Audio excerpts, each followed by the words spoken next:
مثال په توګه تا یو باکس راواغیسته او دا ځمکه ده، دا دې ته به ووایو ایکس ډایرکشن، دا د ځمکې مخ دی.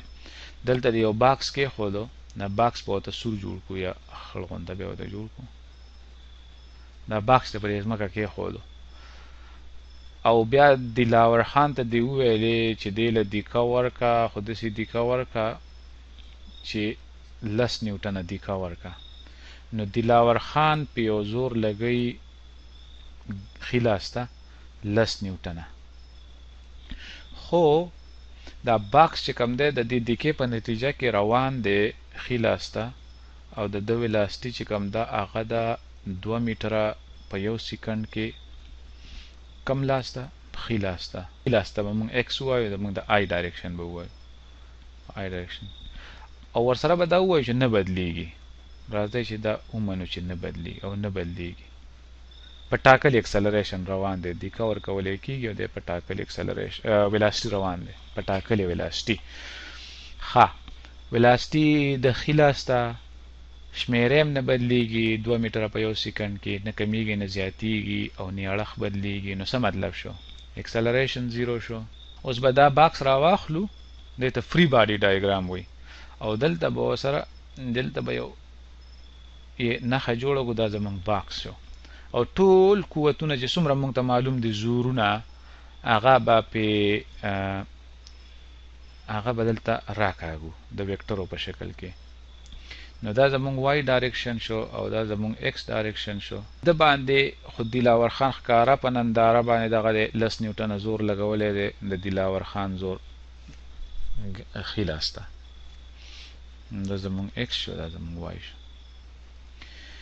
ښه، تاسو به وایئ چې ځمکه خو هم ځان ته راکاږي په ښکته باندې، څومره د ګریویټي زور دی پې.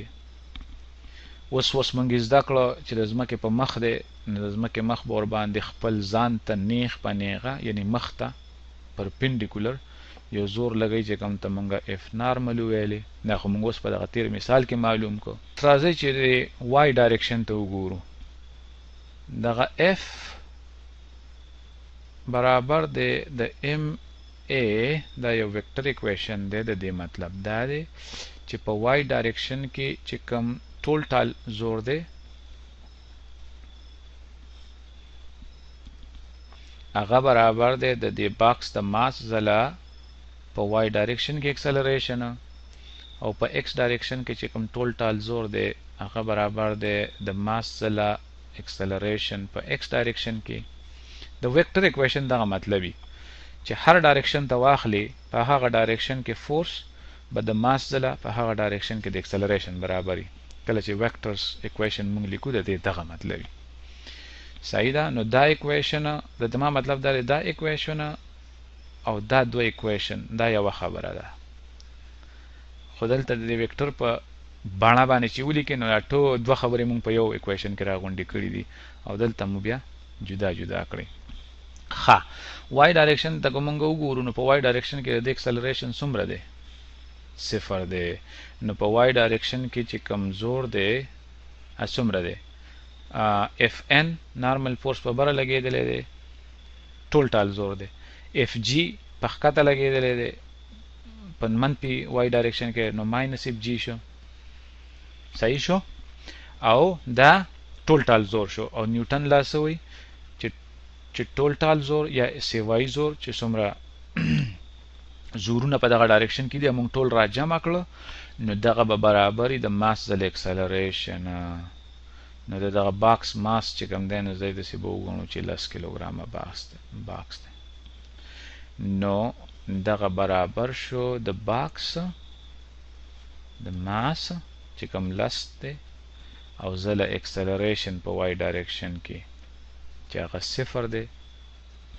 نو موږ ته د دې خلاص نه 0 راغی. بیا په دې کیس کې موږ سره دا نارمل فورس د ګریویټیشنل فورس برابر دی، کوم ځمکه چې دی په کوم زور سره راکاږي، او ګریویټیشنل فورس خو موږ ته پته ده چې هغه د ام جی برابري. نو دا خو 10 دی د ماس او جی 9.8 دی، نو په د نارمل فورس بیا 2 نیوټنه لګېدلی دی. نو دا وای ډایرکشن خو بیخي اسانو. اوس راځئ چې د ایکس ډایرکشن ته راشو دغه